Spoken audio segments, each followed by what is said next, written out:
Happy New Year. This is episode 467 of the Rio Grande Foundation's Tipping Point, New Mexico. I'm Paul Gessing, president of the Rio Grande Foundation, New Mexico's free market think tank. You can find out more about the foundation at riograndefoundation.org. I am very pleased to be joined today by Robert Hockaday. He is with a company called Energy Related Devices Incorporated, based in Tucumcari, New Mexico. We're going to talk about an exciting business that Robert is working to develop here in the land of enchantment. Robert, welcome to Tipping Point, New Mexico. Good morning. Thanks. Yeah. So we met when I was doing some talks in eastern part of the state of New Mexico during the fall, and I thought what you were trying to do with your technology was sufficiently interesting that we would have a conversation about it. So I want to give you a chance to share this information, this technology with our listeners, and we can talk about the problems it's attempting to solve and a little bit about yourself. But why don't we start off with who you are and your background. Okay. I grew up in Hawaii. People wonder, how in the world did you get to the middle of New Mexico? Well, I had a small job when I was in the university, and I have a background in physics. And it's hard to find a job in physics in Hawaii or mechanical engineering. So I moved to Los Alamos. Essentially, I came as a graduate student to Los Alamos, and I worked on a lot of fun projects. Fun, I say, for physics, it's really dynamic experiments, things that really stretch the limits of physics. And generally, that's weapon systems, things that go boom. Anyway, a lot of interesting things in physics. And they jokingly said, when the Cold War ended, you don't need me anymore, because I was diagnosing, hot nuclear weapons, things like that. And so in general, I have a background in physics and mechanical engineering, and I like to go after, I might say, challenging problems. And I was actually invited to Tucumcari to build a photovoltaic plant.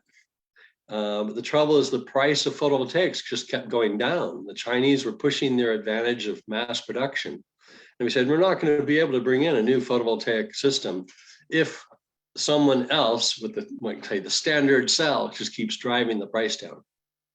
And so I said, we have a drought problem. And it's been going on now about 20 years. And I said, okay, I think I see a couple ways to solve the problem. And I jokingly say there's always 10 ways to solve a problem.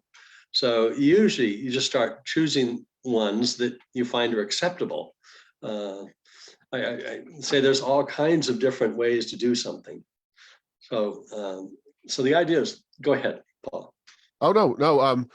Well, definitely Hawaii and Tucumcari are fairly different places, but you worked at Los Alamos National Lab for some time as well. So yes. You're a little bit familiar with New Mexico outside of just Tucumcari, but so you have, and also different experiences within different fields of science. But let's talk about specifically what you're working on here, which has to do with the dairy industry, cattle, and the waste that they generate. So I'm assuming that you have some kind of grasp on the problem and how much manure is generated, et cetera, et cetera. Can you share a little bit about the problem that your technology is attempting to address here? Yes. So I'm going to bring together a bunch of things that may seem unrelated. One of them is right now, New Mexico, most of its dairy and cattle industry is on the eastern side of the state. And we're drawing upon an aquifer Ogallala aquifer that is a very good aquifer, a lot of water in it. It's a porous, gravelly deposit. We can draw water out of it. But the trouble is Eastern New Mexico is running out of water. We will be out of water probably within 10 years in some areas. So how are we going to keep our dairy industry alive if we run out of water? Right now, the dairy industry, the cattle poop, and you can take that poop, you process it. You can't use raw poop, raw manure for fertilizer. You have to let it break down with bacteria, and then you can use it. About 45 days later, you can actually use that as fertilizer. But the trouble is it kind of recycle in the same area. But if you run out of water, you can't use that cattle manure. You can't grow the plants if you don't have any water. So the critical problem is, how do you make better use of the water that you have? And we have mountains of cattle manure. And you say, this is actually rich material. It's the basic material you can use for fertilizer. And you say, right now, the world is just starting to realize that we have a shortage of fertilizer. It turns out about 100 years ago, roughly, we were able to make artificial fertilizer, ammonia, urea, essentially made from the oil and gas industry. And the advantage was it was very compact. You could move it anywhere in the world and you could make it as needed. And the trouble is our plants have kind of gotten used to that. And we've hybridized the plants. They grow fast. They depend on rich fertilizer sources. So if you suddenly stop that supply, the plants have a problem. They just can't produce like they used to. And so it's almost like we have a fertilizer addiction. And the idea is to retrain our soils, retrain our supply to get it from what you call the old-fashioned way, where it used to be the animals pooped and you collected it and took it back to your fields, including humans. And you say, we have a sewage system that just dumps the output. And you say, scientifically, we should recycle almost everything. So it turns out you can get the nitrates, the minerals back into the soil, because when you eat something, you take in those nutrients and you excrete it back out again. It ends up, it's going somewhere and not back to the original field that it grew in. And so the logic is, I call connecting the pipes. It's plumbing, moving it back to where it came from. Right. So I guess to summarize, you're looking at the manure, if you will, generated by these cattle as a natural resource. Obviously, and I wasn't necessarily super aware of this, but we have talked a lot about natural gas and natural gas prices and how that is used for fertilizer currently around the globe, and how important that is. And I'm all for using natural gas for various purposes, but if you can recycle, if you will, existing resources into the ecosystem in a way that's clean and efficient, that's even better. Is that a summarized summary of what you're trying to do? Oh, yes. It's very much trying to say, this is the fresh stuff. I mean, say oil deposits, that's the old stuff. That's been there a long time. It's essentially leftover biological waste. And so you go, okay, let's start working with the material that's fresh. And it turns out we also can go after sewage systems where we generally just dump the water. And you might say, how am I saving water by playing with the poop? Well, the idea is that now I recycle the water, I recycle the minerals, the nutrients, and the bacteria. And we have a process. By doing that, we raise the temperature high enough that we kill off all the pathogens. This generally, historically, has been a problem. You spread disease by being too close to your poop supply. And so the idea is you have to sterilize it. You have to go through another process to clean that up. So I'm looking at cleaning up the entire sewage system, the way we treat waste, and just put it in a hole is not making it go away. It's still there. It decomposes. an irritating problem. It's expensive. And you say, I can actually make money off this, instead of saying this is a problem, this is a resource. And yeah, let me, we'll talk about what your technology specifically does, but let's talk briefly about current disposal methods. If you drive around eastern New Mexico, and I'll, it's okay. The whole episode is about poop, so we can just talk about it. But you get these big mounds, sometimes the highest hills within the field of vision in eastern New Mexico, which is of course a very flat part of not just our state, but our country. You have these mounds of waste created by the cattle, and then you have plastic, some kind of tarp covering it, and frequently old used tires as well, holding that down.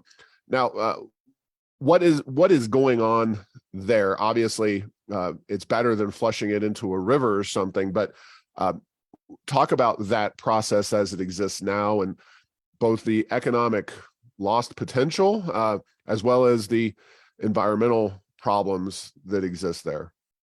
Right.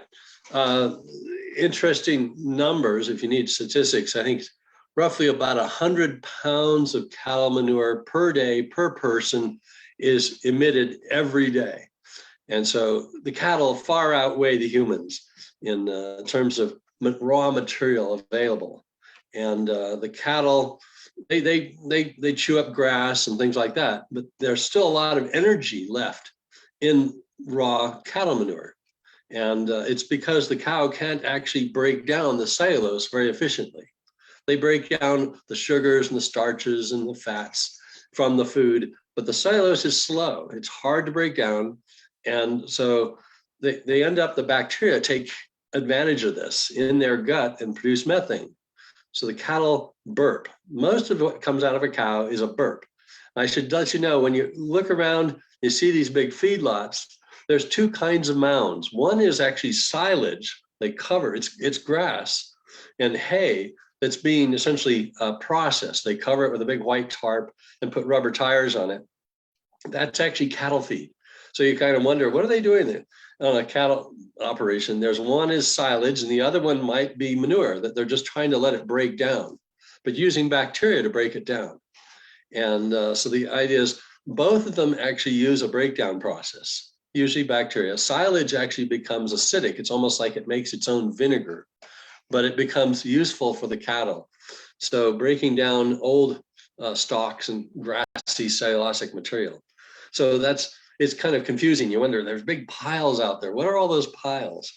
And that's material going to the cattle and stuff coming back out. So the idea is that we can handle that material that comes out much more efficiently. And what's the problem there? What environmental issues are being created, and what is the lost opportunity with that waste as it currently is processed? Yeah. So the starting problems are piling up cattle manure. Most of New Mexico has essentially open feedlots, dairies, and pens. And generally the cattle stand around. You don't want them running too far because they'll exercise and they're not good at producing milk or fattening up. So that's why they're confined, that they're more efficient when they're close by and you bring the feed to them rather than forcing them to march all over the landscape. So the idea is you have a concentrated supply of cattle manure that tends to leak. When rain falls and it breaks down, you create nitrates, which then soak into the ground. If that keeps going and there's no plant to use it, it'll just keep going. It goes down to the water table, and now you've polluted your groundwater. So that's a general problem in the Midwest, and particularly throughout this region of the country. We have a relatively dry and a deep water table, so it takes longer for that pollution to show up. But if you have a shallow aquifer, you're going to start seeing nitrates in the water. And that's generally a problem in terms of drinking water quality. I won't go too far into that. But then there's other concerns are cattle manure smells. People don't like the odor. It's pretty stinky, and you get flies. and generally it can spread disease between the cattle. So keeping large fields of open, fresh cattle manure is not terribly hygienic. Mm-hmm. But the good news is we don't usually catch the same disease cattle do. But in general, you'd like to clean it up a little so it would improve the hygiene of everybody concerned. So those are generally the surface problems. The deeper problems are it's a resource. It's a source of fertilizer that we're not using. And if I can process it so it's easier to use and deliver it to the farms, spread it out. Not the trouble is it's heavy. So I need to make it so it's lightweight and I can move it to where I have a good supply of water and grow crops and then return the crops to the dairies and farms. So the logic is how to improve agriculture. It represents about a 50% increase in value to the, or income to the dairies and feedlots. So that cattle manure is valuable. It's actually got all kinds of very good, nice biology in it. So the idea is this is organic fertilizer, you might say. It's got organic materials. The soil needs it. And so when we add pure ammonia to the soil, the plants have to sort of find the organic material they need in the soil, and it's sort of stripping our soil of its organic content. So that's the longer term problem, that we've been stripping our soil by giving them essentially a concentrated fertilizer that doesn't have a balance to it. It needs more organic material to it. So you might say, I sound like a nutritionist trying to feed plants. Okay, we got to feed them the right diet for them to be healthy.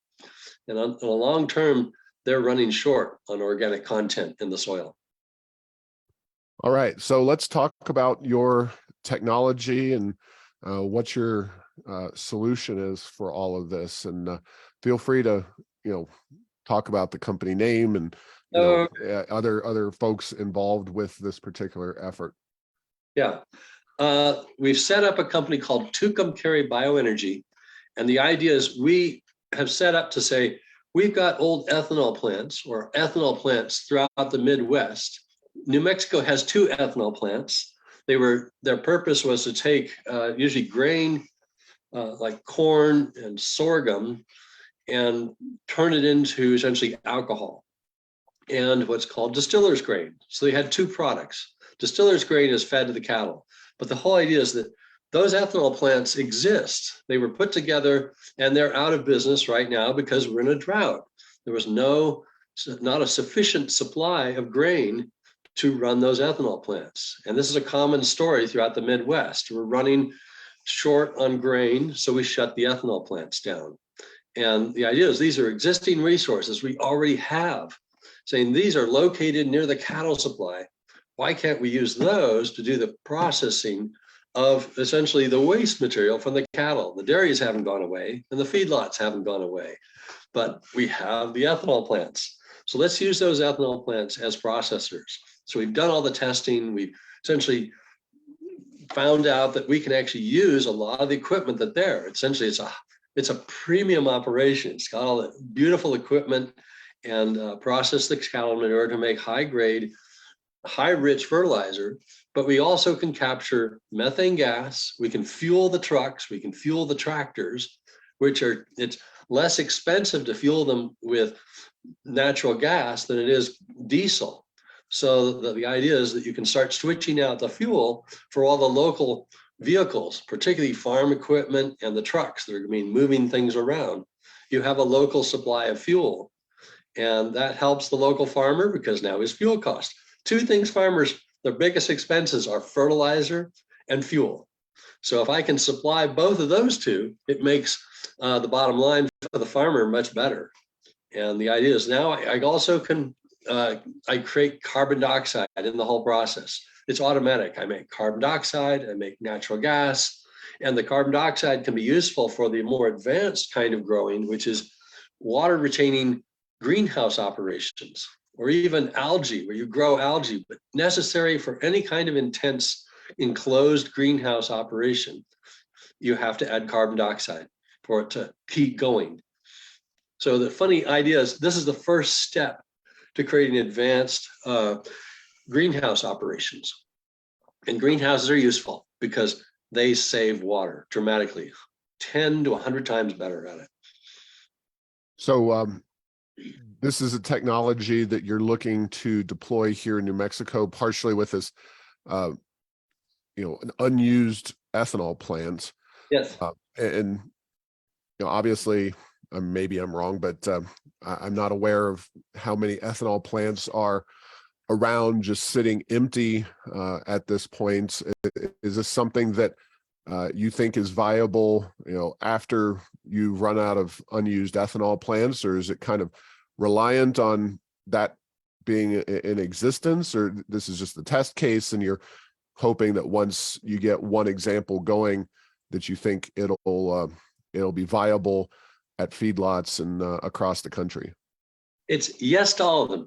Okay. The detail is New Mexico has 2 little ethanol plants. There are about between 50 and 100 idled ethanol plants in the United States. And if I took them all and said, I will use those ethanol plants and produce roughly the same energy output from all those plants, I would take care of about half of the cattle manure problem. And so saying that, okay, we have those facilities. Now, once we prove the system works, you can then change the size and dimensions to match different applications. Well, I should throw in the one unusual feature we have in solving the problem. We made it more efficient.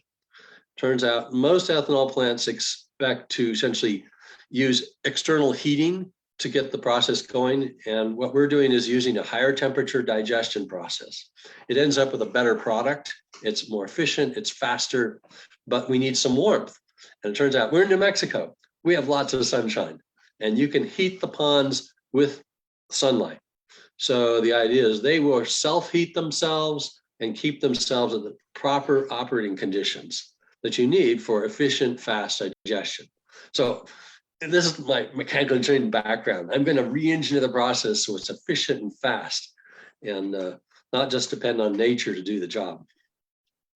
Well, it sounds pretty amazing, and that's partially why I wanted to have you on the show, because we're always interested in developing New Mexico's economy, diversifying its economy, and bringing new technologies, to market here in New Mexico, a state with a lot of reliance on oil and gas and one particular industry for a lot of money that comes into the state of New Mexico. And we really then focus everything else, it seems, on government, state and local, which is extremely bloated. But what needs to happen next in order for this technology to be more widespread in its deployment? Is it some kind of tax credits, or economic development funds from the state? Are there any issues with the technology that still need to be addressed? Where is this all heading, and what's your timeline? We have a timeline essentially set. We've got designs that have been on the books for about 4 years and said, we need capital to make this work. It's less capital by about 50% than if you had to build it from scratch, saying that, you're using an existing facility, so it's cheaper to use a lot of what you already have. And the interesting problem I'm having is convincing, I need dairies and feedlots to say, would they sell me their cattle manure? And just getting agreements to say, I'm this crazy guy who wants to take your cattle manure and we'll process it and we'll pay you for it. And in the future possibility is we'll be partners in this, because we want to spread the wealth between. We don't want to just run off with your cattle manure and sell it for a wonderful price and keep the profits. We want the farmer to benefit by this too. So there's an interesting arrangement. We also need to use our infrastructure. I mean, we want to use the natural gas pipelines. We want to use the carbon dioxide pipelines, which New Mexico has the most extensive carbon dioxide pipelines in the country. So this is a natural resource, and we have huge geologic deposits. Can you talk about those those CO2 pipelines? I'm sorry.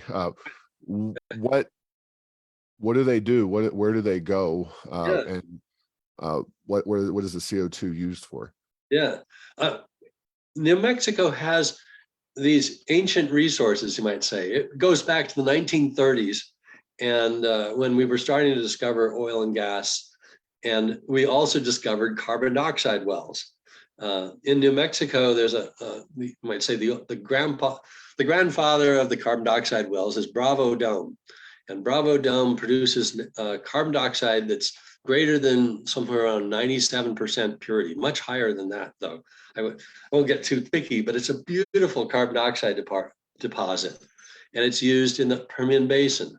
And there's pipelines running from there. The pipeline's been extended up into Colorado. It comes all the way down through New Mexico. There's another one coming from the Four Corners area, coming down to the Permian Basin. And the idea is you put carbon dioxide in this line, it then is piped to the deposit. They use it to excite oil and gas wells. That's historically what it's been used for.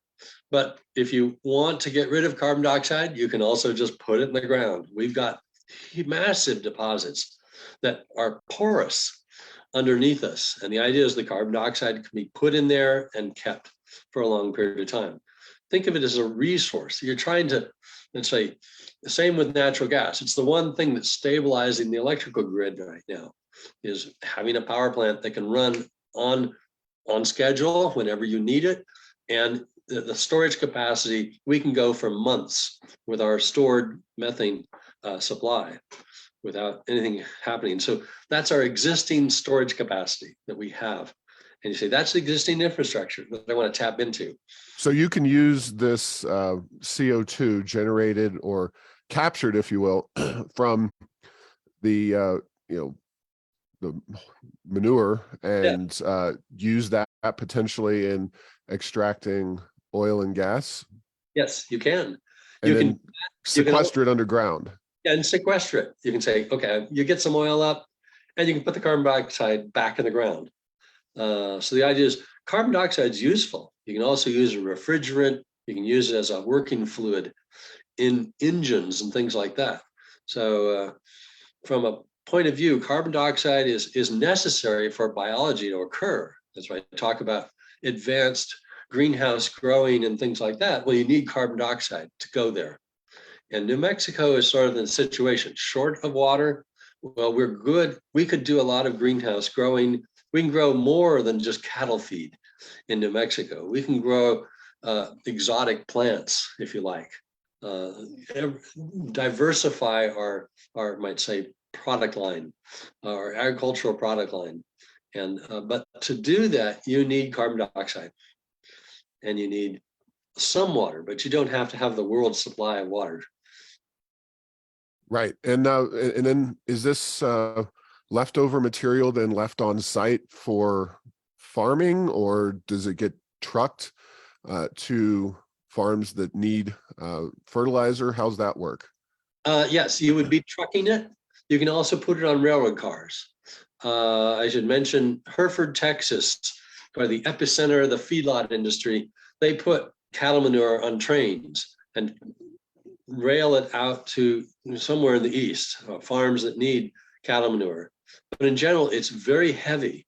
So that's why it's kind of it's a lot of work. Well, the idea is if you can generate it where you need it, it's a lot better. So you try to have a short distance between, let's say, your dairy or feedlot and your growing operations, wherever you're going to grow the plants and things like that. And there are places in New Mexico where you do have water, but you don't have any feedlot. So you truck it or bring it in by rail. But there's, this is like setting up a mercantile system where one area needs something and the other area can produce it, and they can trade material back and forth. Now, so I'll get back to a little bit of what is needed.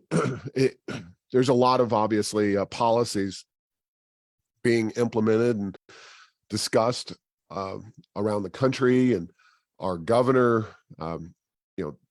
has taken green issues, so to speak, very seriously.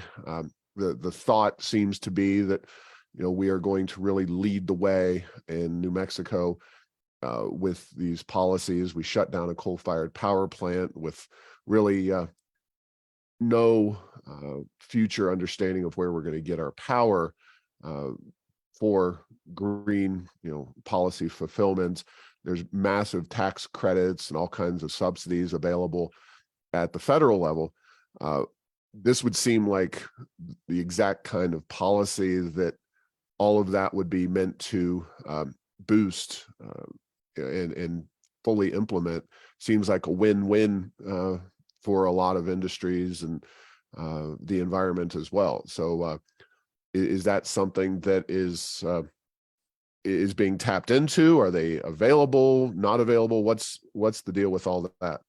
Yeah. Well, you might say, I'm an engineer. I look at this and say, okay, we've got a certain problem we have to worry about and see if we can fix it. And then say, okay, there are multiple solutions, and I'm trying to find the middle route, saying, if you're worried about, we need to switch over to a more green, renewable sources of energy, major problems are that it's not consistent. We can't just depend on it at a moment in time, say, I need so many gigawatts, and then 3 hours later, I need nothing.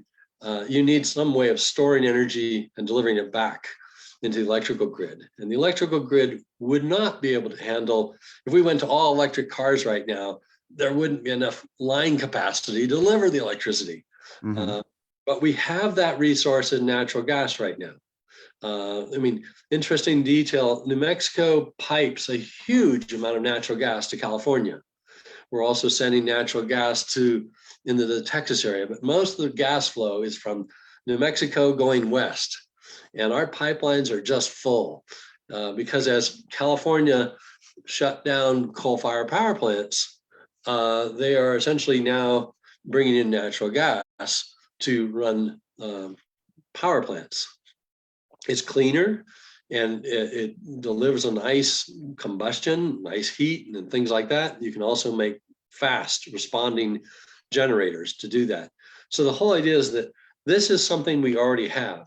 We have the natural gas infrastructure. It's got far greater capacity than the electric infrastructure does. And so you go, okay, let's use that. So my job is to try and squeeze between, might say, the various economic entities that really don't want to change too quickly, and say, okay, there's a way to do the job and make, you might say, and not cost an enormous amount of resources and time to essentially solve the problem. And it's similar to, we're looking at the hydrogen economy, and people, environmental groups have said, oh, we don't want to do that because most of that would be coming from natural gas. And I'm saying, well, if I make it from gas that came from cows, it was already going to be emitted. So now I'm taking it out of the atmosphere, and now I can make fuel that's hydrogen, and I'll sequester all the carbon dioxide. And it's actually at negative greenhouse gas emissions. It's removing it from the atmosphere. Sure, yeah. Absolutely. Yeah, that would, so the issue is pipelines by and large, and transporting the CO2 out of the feedlots and away from this processor into the market and possibly underground. Right. That's the deal. Okay. Yeah, that's the deal. And we have the infrastructure. Turns out New Mexico is so well suited for this job, you might say. We've got pipelines crossing our state.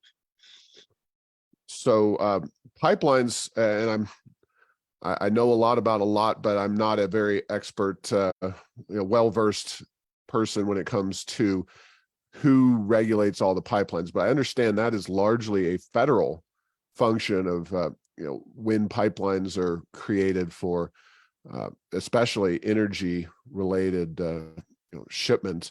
That's a federal procedure, right?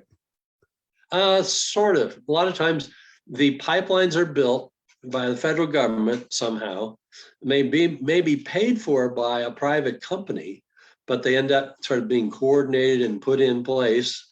And then a private company usually manages them. So I don't know exactly who owns them, but generally I have to go knock on their door the pipeline operator and say, I want to put this stuff in your pipeline. And sometimes they'll open the door, and sometimes they say, just go away. We don't want to talk to you.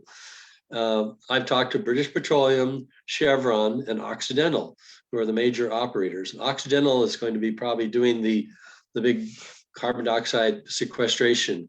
It's just over the border in Texas is where they're going to be doing that. And that's just the process is going and trying to get new pipelines or get space in existing pipelines and move the Right. CO2 around as needed. So is it safe to say you're already in business, so to speak? You're already doing this? Well, I'm already knocking on the doors. It's always trying to get contracts before you make it to find out there's a buyer. The situation is usually a bank won't loan you money until you have a buyer that says, if you make it, they'll buy it. And so it's almost like trying to create a mock-up of the business. And, okay, if I make this, you'll buy it, and that person will buy it and use it. It's trying to say, let's set this all up before you go to the bank. The bank says, and who's your buyer? And I bring them and say, here are all the linkages in the business. But this can be very tough. It's a hypothetical business until you actually turn the system on. So I mean, one of the things I'm trying to do is establish fueling on the highway. It turns out if you're a small supplier, you may have a hard time pushing gas into the pipeline. You're just too small. So trying to find buyers who will say, yes, I'll fuel my trucks if I come through. And we're in a situation where the trucks have to go long distances across New Mexico. So you'd think it'd be really easy to buy our fuel because we can supply the trucks that are fueled with natural gas traveling across country. Well, is there anything that you feel needs to be discussed about this or shared that I haven't done here?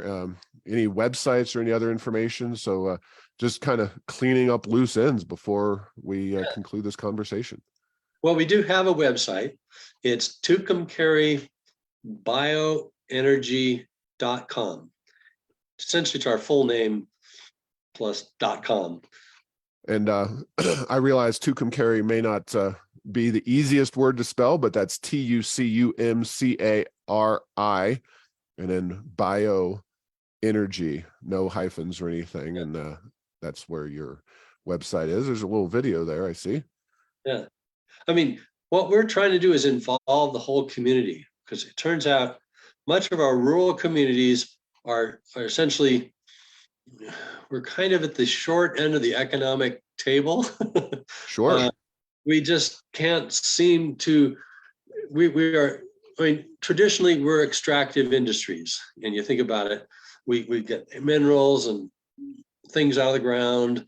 We grow commodities, and we're stuck with, that's the price of the material we can sell at. And we're in competition with the rest of the world. And it means rural areas struggle. We have to import almost everything else to our communities. So how do you help rural communities pick themselves up? I'd say, how do you create industry where the towns are shrinking? And this is something that you'd like to put in a rural community. We call it an anchor industry that says, this is here, and it's going to keep the community running. And last question before I let you go is, what kind of job figures are we talking about? Because that is a critical aspect of what you're trying to do. Yeah, our little pilot plant will have about 20 people running the plant 24 hours a day. We need about 9 to 8, let's say 8 truck drivers who will be making short loops. So we have we'll be moving materials, and we will end up recruiting farmers. We are running short on farmers. Sounds strange, but the average age of our farmers in our area is 65 years old. Mm. And so we need new farmers because the farming industry, anyway, it's just, we're short on manpower. it's just something that has to happen.